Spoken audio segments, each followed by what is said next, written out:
আসসালামু আলাইকুম। সম্প্রতি আমাদের একজন ক্লায়েন্ট জাপানের ট্যুরিস্ট ভিসা পেলেন। আজকের ভিডিওতে আমি উনার প্রোফাইলটা আপনাদের সামনে সামারি আকারে তুলে ধরার চেষ্টা করব। পাশাপাশি উনার ভিসা অ্যাপ্লিকেশনের সাথে আমরা কি ডকুমেন্টস দিয়েছিলাম তার একটা লিস্ট আপনাদের সামনে তুলে ধরার চেষ্টা করব। আজকের ভিডিও থেকে আপনারা জানতে পারবেন কি ধরনের প্রোফাইল হলে জাপানের ভিসা পাওয়ার সম্ভাবনা অনেকাংশে বেড়ে যায়। পাশাপাশি ভিসা অ্যাপ্লিকেশনের সাথে কি ডকুমেন্টস দেওয়ার প্রয়োজন তার একটা ন্যূনতম ধারণা আপনারা পাবেন।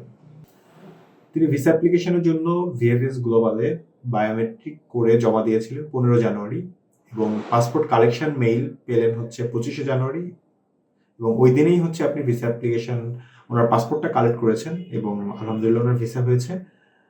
আপনারা জেনে থাকবেন জাপান ভিএফএস গ্লোবালের মাধ্যমে পাসপোর্ট জমা নেওয়া যখন থেকে শুরু করে তারপর থেকে ওরা র্যান্ডমলি অ্যাপ্লিক্যান্টকে হচ্ছে ফোন দিয়ে ইন্টারভিউ নিচ্ছিল, তবে আমাদের এই সম্মানিত গ্রাহকের ওনাকে ফোন দেয়নি বা কোনো প্রকার ইন্টারভিউ ছাড়া উনি খুব স্মুথলি ভিসাটা পেয়েছেন। তো আমরা একটু ওনার প্রোফাইলটা একটু জানার চেষ্টা করি। আমি যদি প্রফেশনাল ইনফরমেশনটা যদি আপনাদের সামনে প্রথমে উপস্থাপন করি, ওনার ভিসা অ্যাপ্লিকেশনের সাথে উনি একজন ব্যবসায়ী এবং হচ্ছে ভিসা অ্যাপ্লিকেশনের সাথে ওনার 3টা বিজনেস আছে। সেই বিজনেসের ট্রেড লাইসেন্সটা উনি জমা দিয়েছিলেন। ওনার ওনার যতগুলো ব্যবসা আছে সবগুলো ব্যবসা হচ্ছে সোল প্রোপ্রাইটারশিপ, অর্থাৎ এক মালিকানা ব্যবসা, কোনো লিমিটেড ব্যবসা নেই। ওনার 3টা ব্যবসা প্রতিষ্ঠান আছেন, 3টা ব্যবসার ট্রেড লাইসেন্সটা উনি জমা দিয়েছিলেন। তার মধ্যে একটা ছিল হচ্ছে আপনার মোটরসাইকেলের শোরুম, যেটা হচ্ছে আপনার মেইন বিজনেস হিসাবে উনি উপস্থাপন করেছেন, যেটা ব্যাংক স্টেটমেন্ট জমা দিয়েছেন। ব্যবসাটা যথেষ্ট স্টেবল ছিল। লাস্ট 6 মান্থে ওনার 13 কোটি প্লাস ওনার ব্যাংকে ডিপোজিট ছিল। এখানে আমি আপনাদেরকে বলে রাখি, ক্লোজিং ব্যালেন্স না, আমি জাস্ট ডিপোজিটের কথা বলছি। টোটাল ডিপোজিট দিয়ে এম্বাসির যে ভিসা অফিসার আছেন ওনারা আপনার বিজনেসটা কতটুকু প্রতিষ্ঠিত, আপনার বিজনেসের রেভিনিউ কেমন হতে পারে সেটার একটা আইডিয়া পায়। তো ওনার লাস্ট 6 মান্থের যে স্টেটমেন্টটা দিয়েছিলেন সেই স্টেটমেন্ট অনুযায়ী ওনার প্রায় 13 কোটি প্লাস ডিপোজিট ছিল। পাশাপাশি উনি ওনার অন্য একটা বিজনেস ছিল, যে বিজনেসটা উনি অনলাইন ই কমার্স বেসড একটা বিজনেস, সেটাও হচ্ছে আপনার related Honda motorcycle related business, সেটার ইনফরমেশন দিয়েছিলেন। সেই ব্যবসা প্রতিষ্ঠানের ব্যাংক স্টেটমেন্ট জমা দিয়েছিলেন, যেটার হচ্ছে লাস্ট 6 মান্থের ডিপোজিট ছিল প্রায় 2,80,00,000 টাকার মতো। এটাও মোটামুটি প্রতিষ্ঠিত ব্যবসা বলা চলে। এছাড়া ওনার হোন্ডার একটা সার্ভিস সেন্টার ছিল, সেই সার্ভিস সেন্টারে একটা ভ্যালিড ট্রেড লাইসেন্স উনি জমা দিয়েছিলেন। এ পর্যায়ে আমি যদি ওনার ট্রাভেল হিস্ট্রিটা নিয়ে যদি একটু আলোচনা করি, ওনার ট্রাভেল হিস্ট্রিটা ওনার এন্টার লাইফে অর্থাৎ লাস্ট 7 থেকে 8 বছরে ওনার 8টা দেশ ট্রাভেল ছিল। সেটার মধ্যে যে কান্ট্রিগুলো ট্রাভেল ছিল আমি একটু আপনাদের সাথে যদি শেয়ার করি, সেটার মধ্যে আপনার দুবাই উনি ট্রাভেল করেছিলেন, বা সৌদি আরবিয়া 2-3 বার ট্রাভেল করেছেন, উমরা করতে গিয়েছেন। পাশাপাশি উনি ভিজিট ছিল Malaysia, Thailand, Vietnam, China, business visa নিয়ে উনি ট্রাভেল করেছেন, ইন্ডিয়া এবং নেপাল। এই কয়েকটা দেশ ওনার ভিজিট ছিল, অর্থাৎ টোটাল 8টা কান্ট্রি ভিজিট ছিলেন। আর এই ছিল হচ্ছে ওনার ট্রাভেল হিস্ট্রি। আর যদি ওনার ফাইন্যান্সিয়াল ইনফরমেশনের ক্ষেত্রে আসি, যেটা আমি আপনাদেরকে আগেই বললাম, উনি ওনার 2টা কোম্পানি অ্যাকাউন্ট জমা দিয়েছিলেন, যার মধ্যে মেইন যে কোম্পানি অ্যাকাউন্টটা জমা দিয়েছিলেন সেটাতে আপনার 16 লাখ টাকার মতো ক্লোজিং ব্যালেন্স ছিল, অর্থাৎ ব্যালেন্স ছিল, এবং পার্সোনাল অ্যাকাউন্টে ওনার 11 লাখ টাকার মতো ব্যালেন্স ছিল। এখানে একটা কথা বলে রাখি, উনি যেহেতু একজন ব্যবসায়ী, ওনার ব্যবসায়ী অ্যাকাউন্টে কনসিস্টেন্টলি ব্যালেন্স মেনটেন হয়নি। ওনার পার্সোনাল যে অ্যাকাউন্টটা উনি জমা দিয়েছিলেন সেটাতেও কনসিস্টেন্টলি ব্যালেন্স মেনটেন হয়নি।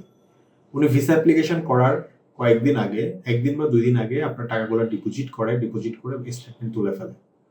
আমরা সাধারণত পরামর্শ দেই যে আপনার লাস্ট 6 মান্থে কনসিস্টেন্টলি কিছু সেভিংস করে সেটা আপনি দেন। অর্থাৎ ভিসা অ্যাপ্লিকেশনের 1-2 দিন আগে আপনি যদি হচ্ছে টাকা কিছু ডিপোজিট করে স্টেটমেন্ট তোলেন, এটা হচ্ছে ভিসা অফিসাররা পজিটিভলি নেয় না। ওনার যেহেতু অন্যান্য প্রোফাইল ভালো ছিল, যার কারণে ওনার একটা প্রবলেম হয়নি। আমরা সবাইকে পরামর্শ দেই হচ্ছে আপনার কনসিস্টেন্টলি লাস্ট 6 মান্থে আপনি একটু কনসিস্টেন্টলি অল্প অল্প করে ব্যালেন্স জমাবেন, সেটাই হচ্ছে আপনি প্রেজেন্ট করবেন। সেটা ন্যূনতম হলেও আপনার ভিসা পাওয়ার সম্ভাবনা বেড়ে যায়। কিন্তু যদি হঠাৎ করে আপনি ট্রানজ্যাকশন করলেন, ভিসা অ্যাপ্লিকেশন করার কয়েকদিন আগে ডিপোজিট করলেন, করে স্টেটমেন্ট তুললেন, এর আগে আপনার ব্যালেন্স যদি ওরকমভাবে রিমার্কেবল না থাকে, তাহলে এটাকে ওরা সন্দেহের চোখে দেখে অনেক সময় ভিসা রিজেক্ট করেও দেয়। তো ওনার অন্যান্য প্রোফাইল ভালো থাকার কারণে ওনার এই বিষয়টাতে প্রবলেম হয়নি। এরপরে আসে ওনার ট্যাক্স প্রোফাইল। ওনার ট্যাক্স প্রোফাইলটা ভালো ছিল সঙ্গত কারণে ওনার ব্যবসাটা ছিল বা যেহেতু হচ্ছে আপনার মোটরসাইকেল রিটেইলিং বিজনেস ছিল, ওনার 25-26-এর ইনকাম ট্যাক্সের পেইড ট্যাক্স ছিল 4,82,000 টাকা। 24-25-এ উনি যে ট্যাক্স পে করছিলেন সেখানে ওনার পেইড ট্যাক্স ছিল 3,66,000 টাকার মতো। আর লাস্ট ইয়ার অর্থাৎ 23-24-এ উনি 2,45,000 টাকার মতো ইনকাম ট্যাক্স পে করেছিলেন। তো ওনার ট্যাক্স প্রোফাইলটা মোটামুটি ভালো ছিল, যেখানে ওনার নেট ওয়েলথ যেটা সেটা মোটামুটি ভালো ছিল, মোটামুটি 2 কোটি টাকার উপরে নেট ওয়েলথ ছিল ওনার। ফ্যামিলি ইনফরমেশনের ক্ষেত্রে আসি। উনি হচ্ছেন ম্যারিড। ওনার এজ যদি আমরা ধরি, এজ অ্যারাউন্ড 35 ইয়ার্স ওল্ড। ওনার একটা বাচ্চা আছেন, পাশাপাশি ওনার বাবা মা বাংলাদেশে থাকবেন। সেটাই হচ্ছে আমরা ভিসা অ্যাপ্লিকেশনের সাথে উপস্থাপন করার চেষ্টা করেছি। এই হচ্ছে ওনার টোটাল প্রোফাইলের সামারি, যেটা আপনাদের সামনে উপস্থাপন করলাম। আপনারা অনেকটা আইডিয়া পাবেন যে কি ধরনের প্রোফাইল হলে আপনার ভিসা পাওয়ার সম্ভাবনা অনেকাংশে বেড়ে যায়। এ পর্যায়ে আসি, আমি ওনার ভিসা অ্যাপ্লিকেশনের সাথে কি কি ডকুমেন্টস জমা দিয়েছিলাম তার একটু বিস্তারিত আলোচনা করার চেষ্টা করি। এটা থেকে আপনারা জানতে পারবেন ট্যুরিস্ট ভিসার জন্য কি কি ডকুমেন্টস প্রয়োজন, ভিসা অ্যাপ্লিকেশনের সাথে সাপোর্টিং কি কি পেপারস দিলে আপনার ভিসা পাওয়ার সম্ভাবনা অনেকাংশে বেড়ে যাবে, সেটা নিয়ে একটু আলোচনা করার চেষ্টা করি। প্রথমেই আমরা যেটা দিয়েছিলাম সেটা হচ্ছে ভিসা অ্যাপ্লিকেশন ফর্মটা আপনি জাপান এম্বাসির ওয়েবসাইটে আপনি পেয়ে যাবেন। ফর্মটা আপনি ডাউনলোড করে কম্পিউটারে আপনি টাইপ করে নিতে পারবেন। ফর্মের সাথেই হচ্ছে আপনি একটা ফটো অ্যাটাচ করে দিবেন, গাম দিয়ে একটা ফটো আপনি এক্সট্রা দিয়ে দিবেন। ফর্মের পরেই আমরা যেটা দিয়েছিলাম সেটা কাভার লেটার। এই ভদ্রলোকের প্রোফাইল এবং ওনার ডিটেলসটা এক্সপ্লেন করতে গিয়ে আমাদের কাভার লেটারটা একটু বড় হয়, যেটা প্রায় 3 পেজের মতো হয়ে যায়। 3 পেজ বলা চলে না, 2.5 পেজের মতো হয়। ওনার প্রোফাইলটা একটু আমরা একটু ডিটেলসে হচ্ছে উপস্থাপন করার চেষ্টা করেছি। ওনার 3টা বিজনেস ছিল, বিজনেসের সিনারিটা কেমন ছিল, ওনার ফাইন্যান্সিয়াল সিনারিটা কেমন আছে, ওনার পারপাসটা কি আছে, একটু ডিটেলস আমরা এক্সপ্লেন করার চেষ্টা করাতে আমাদের কাভার লেটারটা একটু বড় হয়েছে। তবে আমরা সাধারণত সর্বোচ্চ 1.5 পেজের কাভার লেটার দেওয়াটা হচ্ছে রিকমেন্ড করি এবং আমরাও সেটাই চেষ্টা করি। তবে প্রোফাইল ভেদে এটা কম বেশি হতে পারে। কাভার লেটারের পরে আমরা যে ডকুমেন্টসটা দিয়েছিলাম, ওনার ভ্যালিড পাসপোর্টের ইনফরমেশন পেজের 2টা কপি দিয়েছিলাম, যেটা কালার কপি দিয়েছি আমরা। এরপরে হচ্ছে আপনার ওনার পুরাতন যে পাসপোর্ট আছে, ওল্ড পাসপোর্টের ইনফরমেশন পেজের কপিটা দিয়েছি। এরপরে হচ্ছে আমরা dummy air ticket booking copy দিয়েছি। এয়ার টিকিট বুকিং কপিটা সাধারণত রাউন্ড হয়ে থাকে। এখানে আমি একটু বলে রাখি, আমরা ট্রাভেল প্ল্যানটা দিয়েছিলাম 8 ডেজের, যেহেতু উনি একজন ব্যবসায়ী। এবং হচ্ছে আরেকটা মজার ব্যাপার, ওনার ট্রাভেল প্ল্যানটা দিয়েছিলাম, আমরা জানুয়ারিতে অ্যাপ্লাই করলাম। ওনার ট্রাভেল প্ল্যান দিয়েছি 24 মার্চে উনি জাপানে যাবেন এবং 31 মার্চে উনি হচ্ছে জাপান থেকে ব্যাক করবেন, অর্থাৎ টোটাল 8 ডেজের একটা ট্রাভেল প্ল্যান দিয়েছিলাম।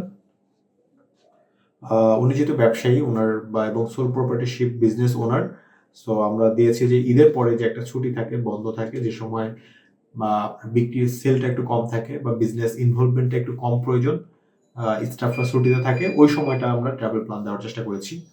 তো এই যে আমরা টোটাল দেখিয়েছি যে 24 তারিখে উনি জাপানে ঢুকবেন এবং 31 তারিখে ব্যাক করবেন, এই টোটাল রাউন্ড এয়ার টিকিটটা আমরা দেখিয়েছি। পাশাপাশি এন্টার ডিউরেশনে আমরা হোটেল বুকিংয়ের কপি দিয়েছিলাম, ভ্যালিড হোটেল বুকিংয়ের কপি, যেটা আমরা ভিসা ডিসিশন আসার পরে আমরা হোটেল বুকিংটা আমরা ক্যান্সেল করে দিয়েছি। আপনারা এটাই চেষ্টা করবেন। এরপরে যেটা মোস্ট ইম্পর্টেন্ট সেটা হচ্ছে আপনার ট্রাভেল প্ল্যান, অর্থাৎ ভিজিট শিডিউল। ভিজিট শিডিউলের জন্য জাপান এম্বাসির ওয়েবসাইটে আপনার একটা স্পেসিফিক ফর্ম দেওয়া আছে, আপনার ওই ফর্ম এবং ওই ফর্মেট অনুযায়ী দেওয়ার চেষ্টা করবেন। আমরা ওই অনুযায়ী দিয়েছিলাম। ট্রাভেল প্ল্যানটা খুবই গুরুত্বপূর্ণ, যাদেরকে এম্বাসি থেকে ফোন দেবে ইন্টারভিউর জন্য তাদেরকে ডেফিনেটলি ট্রাভেল প্ল্যানের উপরে বেশ কিছু প্রশ্ন করবে। আপনার হুবহু মুখস্থ করার দরকার নেই, বাট যে মেজর ডেস্টিনেশনগুলো আপনি ট্রাভেল প্ল্যানে দিয়েছেন সেগুলো আপনার একটু মাথায় থাকতে হবে। এরপরে আমরা ফাইন্যান্সিয়াল ডকুমেন্টস দিয়েছিলাম, যেটা আপনাদেরকে বললাম। ওনার পার্সোনাল অ্যাকাউন্ট স্টেটমেন্ট এবং সলভেন্সি সার্টিফিকেট দিয়েছিলাম, কোম্পানির ব্যাংক স্টেটমেন্ট এবং সলভেন্সি সার্টিফিকেট দিয়েছিলাম। পাশাপাশি ওনার মোস্ট ইম্পর্টেন্ট যে ডকুমেন্ট, ইনকাম ট্যাক্স ডকুমেন্টটা দিয়েছিলাম। ইনকাম ট্যাক্স ডকুমেন্টের মধ্যে ওনার টিন সার্টিফিকেট দিয়েছিলাম, পাশাপাশি লাস্ট 3 বছরের income tax certificate plus acknowledgement স্লিপটা আমরা জমা দিয়েছিলাম। তো ফাইন্যান্সিয়াল ডকুমেন্টসের ঠিক ইমিডিয়েট পরে আমরা প্রফেশনাল ডকুমেন্টসটা জমা দিই। প্রফেশনাল ডকুমেন্টসের মধ্যে আমি জাস্ট একটু আগেই বললাম যে ৩টা হচ্ছে আমরা ব্যবসা প্রতিষ্ঠান বা ওনার যে ৩টা বিজনেসের ওনার সেটা আমরা দেখিয়েছি। তো ৩টা বিজনেসেরই ভ্যালিড ট্রেড লাইসেন্সটা আমরা জমা দেই। পাশাপাশি ওনার যে হুন্ডার যে শোরুম আছে, জাপানিজ যে কোম্পানির সাথে ওনার যে হচ্ছে পার্টনারশিপ ডিড আছে, সেই পার্টনারশিপ ডিডের কপিটাও আমরা দিয়ে দেই। পাশাপাশি ভিজিটিং কার্ডটা আমরা কভার লেটারের সাথে অ্যাটাচ করে দেই।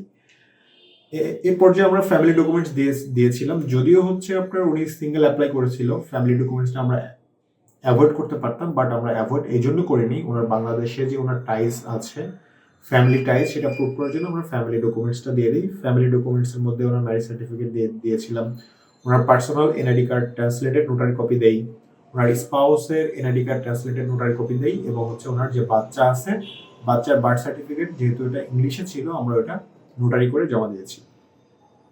এছাড়া আমরা অ্যাডিশনাল একটা ডকুমেন্ট যেটা দিয়েছিলাম, যেটার রিকোয়ারমেন্টটা থাকে না, সেটা হচ্ছে ওনার লাস্ট যে ভিসা কপিগুলো আছে, পাশাপাশি ওনার যে পাসপোর্টের এন্ট্রি এক্সিট স্ট্যাম্প বা সিলগুলো আছে, প্রত্যেকটার আমরা একটা কপি করে স্ক্যান করে সুন্দর করে কালার কপি করে আমরা দিয়েছিলাম। তো এই ছিল ডকুমেন্ট লিস্ট এবং হচ্ছে আপনার ওনার প্রোফাইলের একটা সাম আপ। আশা করি এটা থেকে আপনারা উপকৃত হবেন। জাপানের ট্যুরিস্ট ভিসার ক্ষেত্রে কি ডকুমেন্টস জমা দেওয়া লাগে সেটা আপনারা জানতে পারলেন, পাশাপাশি কি ধরনের প্রোফাইল হলে আপনি জাপানের ভিসা পেতে পারেন সেটারও একটা আইডিয়া পেলেন। তো আপনি যদি জাপানের ট্যুরিস্ট ভিসা বা ফ্যামিলি ভিজিট ভিসায় যদি অ্যাপ্লাই করতে চান, এক্সপার্ট সাপোর্ট যদি আপনার দরকার হয়, আমাদের সাথে যোগাযোগ করতে পারেন। ধন্যবাদ সবাইকে, ভালো থাকবেন। আসসালামু আলাইকুম।